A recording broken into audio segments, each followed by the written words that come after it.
Union Territory of Ladakh celebrated the 79th Independence Day with pomp and show in Leh. Newly appointed Lieutenant Governor Kavinder Gupta unfurled the tricolour in Leh when Leh witnessed the bright and colourful cultural performances. On 79th Independence Day, LG Ladakh Kavinder Gupta assured the people of Ladakh to work for Ladakh's welfare, following PM Narendra Modi's mantra of Sabka Saath, Sabka Vishwas and Sabka Prayas. He said that he will hear the people's viewpoints so that the wishes of people of Ladakh are fulfilled. Ladakh Autonomous Hill Development Council celebrated the 79th Independence Day with enthusiasm and patriotism. Honorable CEC Advocate Tashi Gyalson unfolded the national flag and extended warm greetings to the people. Independence Day was observed with patriotic fervour at Khri Sultan Cho Sports Stadium, Bimthang, Kargil.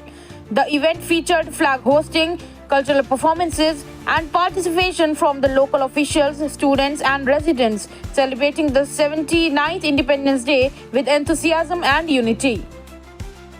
Eliezer Joldan Memorial College Leh enthusiastically celebrated the 79th Independence Day. The event was organized by NCC Unit Convener Dr. Sonam Wangmo.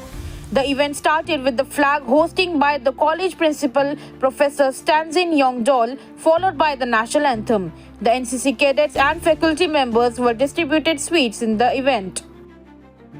Anjuman Shab-e-Zaman, in collaboration with Amandeep BR Medicity, organized a blood donation camp in Kargil on the occasion of Independence Day. The initiative witnessed the enthusiastic participation from locals, highlighting the community spirit and commitment in humanitarian services in the celebration of the nation's 79th Independence Day.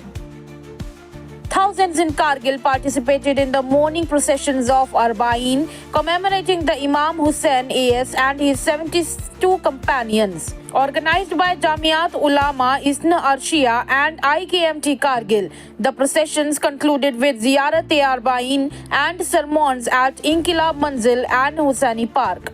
The administration ensured the security, health and sanitation, while the locals organizations set up the sabils and the voluntary services. Arba'in marks 40 days after the martyrdom of Imam Hussain on Yom-e-Ashura.